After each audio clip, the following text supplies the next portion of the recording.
For 3 long years, the cabin had known only screams, the kind that never escaped the thick timber walls, the kind swallowed by the wind before it could carry them across the plains. Mara learned early that crying out only made it worse. Silence, she discovered, was safer. Silence and obedience. The man who owned the cabin, Silas Crow, did not believe in mercy, only control. His boots tracked mud and blood across the floorboards. His fists came without warning, and his temper ruled the hours of her life. Every bruise told time better than any clock. Morning meant aching ribs. Evening meant fear. Night meant praying the bottle would empty before his rage did. She had once been a woman with laughter, with dreams of a small garden and a peaceful life. That woman faded with each strike, until even her reflection looked like a stranger begging for release. The neighbors were miles away, and even if they were closer, no one crossed Silas Crow. He was known as a hard man in a hard land, and the West had no patience for women's pain. The law came only when blood spilled openly, and Silas was careful. He broke her where no one could see. When winter came, the cold seemed kinder than his hands. Mara often pressed her bruised face against the frozen window panes, imagining the world beyond, the sound of horses, the creak of wagons, the promise that somewhere life was still moving forward. But every time hope rose, Silas crushed it with a backhand or a curse, reminding her that escape was a fantasy for foolish women. On the night everything changed, the bottle shattered louder than usual. Whiskey soaked into the floor as Silas staggered, shouting accusations that made no sense. Mara knelt where he had thrown her. Her lips split, blood warm against her fingers. She didn't scream. She just waited. That was how she survived, waiting for the storm to pass. But then something unexpected happened. The door opened. At first she thought it was another trick of her mind, another wish forming where none belonged. But the door stayed open and light poured in, real light, sharp and blinding against the darkness of the cabin. Footsteps followed, slow and deliberate. A man stood there, tall and broad-shouldered, his silhouette framed by the dying sun. He wore a long dust-stained coat, a hat pulled low, and a revolver hanging loose at his side. He didn't rush. He didn't shout. He simply took in the scene, the broken bottle, the blood, the trembling woman on the floor. Silas turned, fury flashing across his face. "You lost, stranger?" He snarled, stepping forward with his fist clenched. The cowboy's eyes never left Mara. In that moment, she felt something unfamiliar settle in her chest.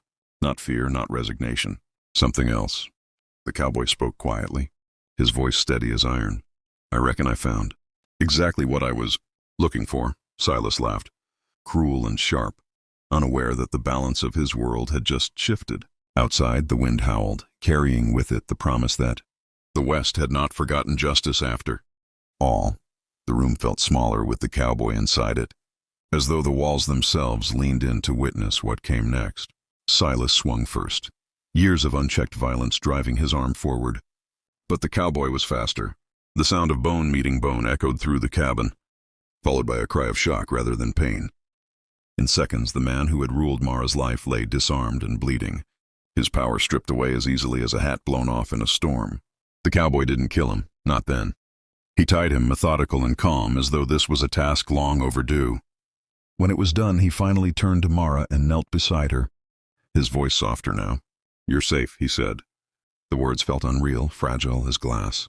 Safe was a word she barely remembered. Tears came without permission, years of terror spilling out in sobs that shook her body. The cowboy waited, offering no judgment, only presence. When she could finally breathe, he helped her stand, steadying her as though she weighed nothing at all. Outside, his horse waited, patient and strong. He didn't ask many questions. He didn't need the full story. The bruises spoke louder than words ever could. By dawn, Silas Crow would be delivered to the nearest marshal, and the cabin would be left to rot with its memories. The journey away felt like waking from a nightmare that had lasted too long. Each mile put distance between Mara and the woman she had been forced to become. The cowboy, Eli was his name, spoke little, but when he did, his words carried kindness instead of cruelty. He took her to a small town, where the sun seemed brighter, and people looked you in the eye. Healing was not quick. Some nights she still woke shaking, expecting fists instead of silence, but Eli checked on her, never crowding, never disappearing. He reminded her gently that survival was not weakness. Months passed. Strength returned in small, stubborn ways. Laughter came back, tentative at first, then real. The scars remained, but they no longer defined her. She learned that the West could be brutal, yes, but it could also be redemptive. One man's cruelty did not outweigh another man's courage, and sometimes salvation didn't arrive with thunder or glory. Sometimes it walked through a door quietly, wearing dust and resolve, carrying justice in one hand and mercy in the other. If this story moved you, if you believe that even in the darkest places, hope can still find a way, subscribe to the channel. More powerful, emotional stories from the Wild West are coming, and you won't want to miss the next one.